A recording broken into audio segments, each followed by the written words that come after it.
Welcome to tonight's webinar. The topic is Addiction, How to Study Important Doctrine, Part 5 in our doctrinal series. And I'm really excited to bring this particular one because I was delivered by Jesus Christ himself out of a life of drugs and alcohol. And so this has a lot of special meaning to me because I have experienced the full deliverance from this addiction. And so I'm going to share with you tonight some of that experience, but more importantly show you how to study the scriptures so that you can not only share these truths to others who are in bondage, but also to help yourself in case you are struggling with an addiction of some sort. So what is tonight's training topics? Well, first we're going to identify some key Logos 4 resources for studying this topic. Very important that you are aware of the resources that you can use for this study. Second, we're going to show you how to define addiction biblically. Number 3, we're going to discover some of the key passages in the Bible that address this topic. Number 4, we're going to learn how to find people in the Bible illustrating addiction. Fifth, we're going to define biblically the process and characteristics of addiction.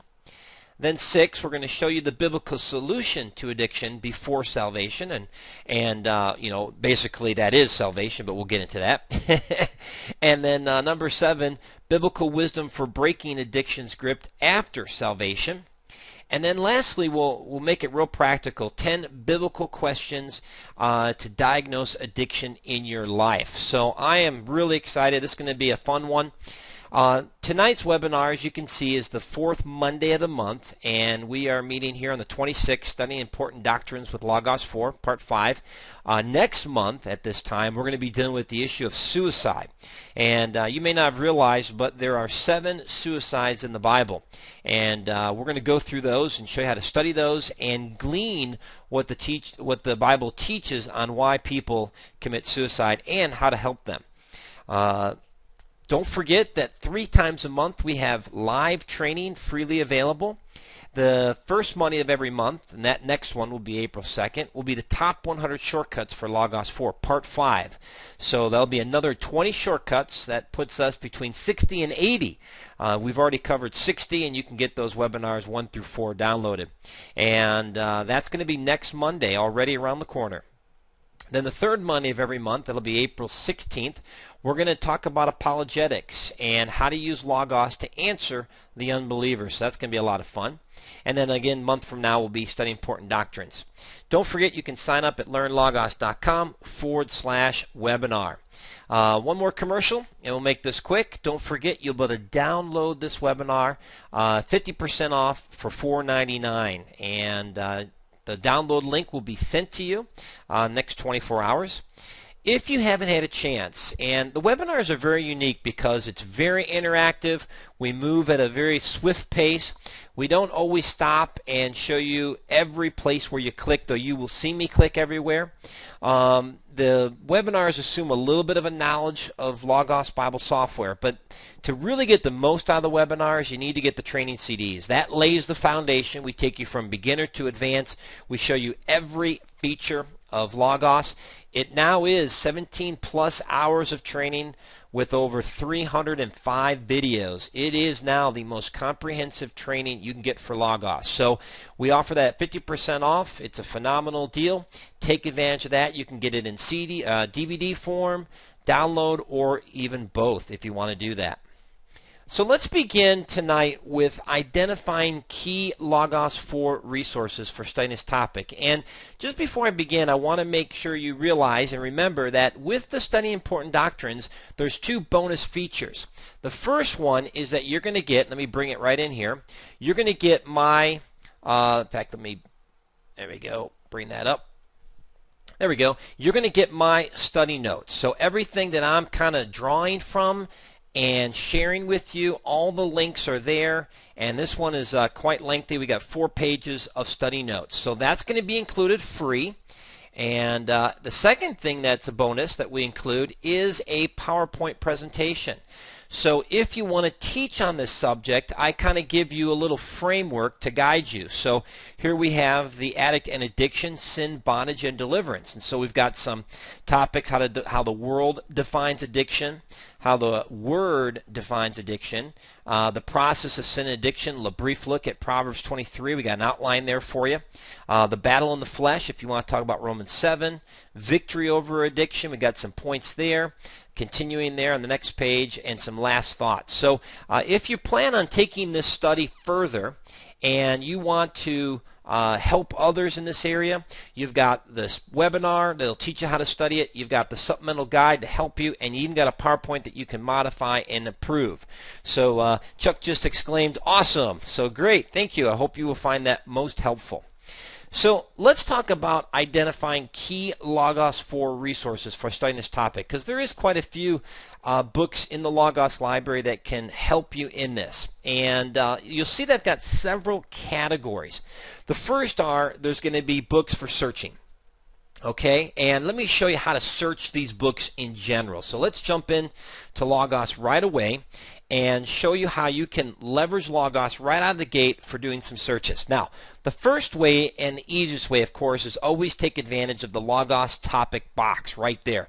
So we could type in the word addiction, and after we enter it and press enter, Logos is going to go into the library and begin to search our library. Now notice at the top we have the topic search. This is really great, and notice that it makes some suggestions. We got addicted, addiction, and addict instead. And then we've got some resources. So this is always the easiest place to start to find resources in your library. Go to the home page, enter topic, click go, press enter, and you're there. And then take advantage of the search for. So I'm going to click on that just so you can see the results. Now notice in this particular case, even though it did addicted, addiction, or addict, the search results kind of stayed the same. But down below we've got some results as well, and so you can see how these words will show up in various books, and we'll teach you how to narrow those search results down. That's the first way and probably easiest way to study this topic. The second way is to deal with these large amount of resources that may come back depending on your library. And so let me kick off and show you how to do a heading search. So I've opened up my search engine. Let me show you how I did that. I went to search and I went to basic search. Search, basic search. And what I typed in there was the word heading. In fact, let me underline that for you. I typed in the word heading, colon, notice there's no space between heading and then the word addiction. Okay, so what this allows you to do, in fact, let me minimize topic, is now it's going to go through my library and it's going to look for headings of articles where the word addiction is mentioned. Now I want you to see this. This is pretty important. We first just typed in the word addicted, addiction, and addict, and we got 25,000 results, 5,100 plus articles, and 1,800 plus resources.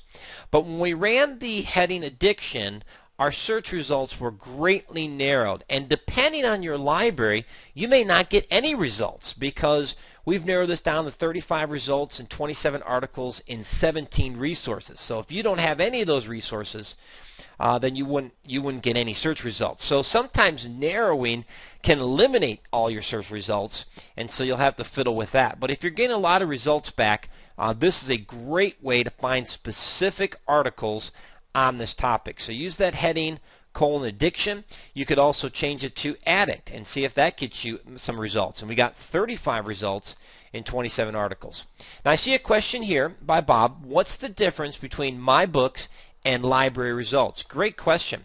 The My Books is a new feature in Logos that came with 4.5, and that represents the personal books that you have created. So if you had created a personal book and in that personal book mentioned the word addict or addiction, we would have gotten back a result of 1. So it's your personal books. And I thought PBB, Bob says, came in my content. No, my content now is just your note files. So Logos has discriminated between the two, or created these two separate categories so that it's easier to find them. And great observation and a great question, because yes, that is a change now. So that should make things a little bit easier to identify. All right, so there we go. Those are the two easiest ways to just search your library right out of the gate on this topic. And that's a great way to get started. But there is a lot more that I'm going to show you to dig deeper into this topic. So let's go now back to the PowerPoint.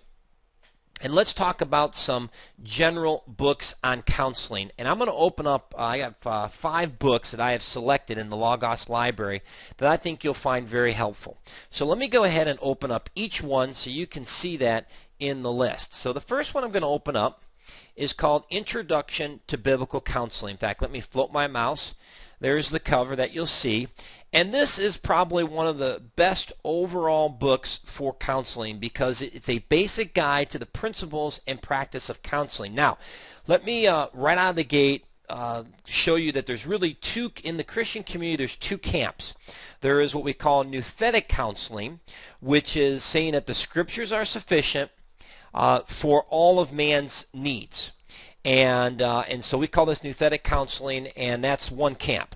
The second camp would be those who would take the Bible and certainly would give lip service and say it's sufficient, but then they would bring in some of the secular world's wisdom into it as well. And so they try to, and again, every counselor is going to have a variety here and a different blend.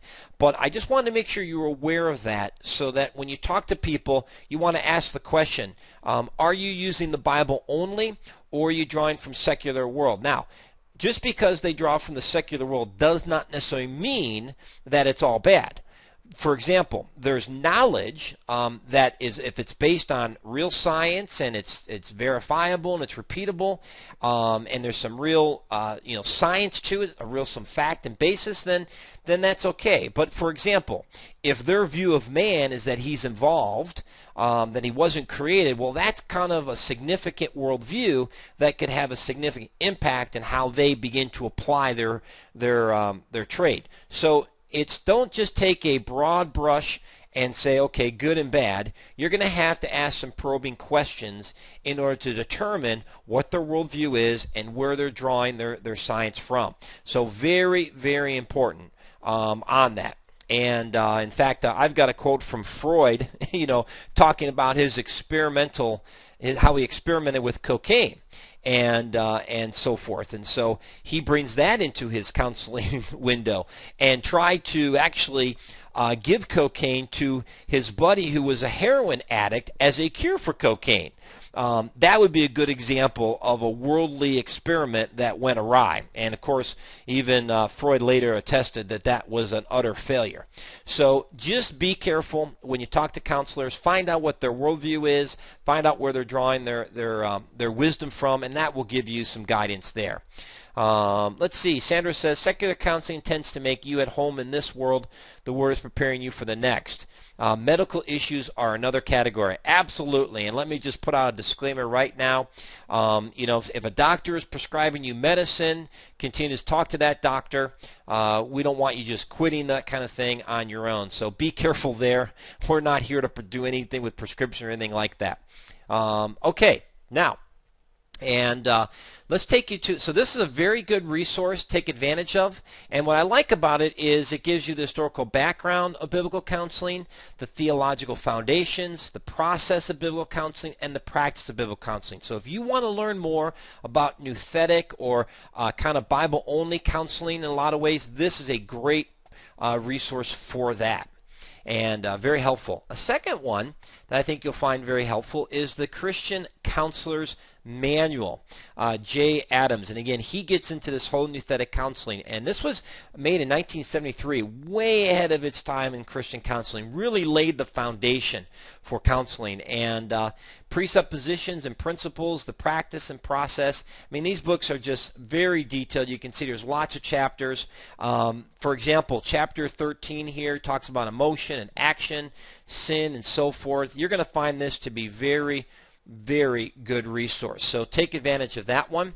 And again, that's the Christian Counselor's Manual, the practice of nouthetic counseling.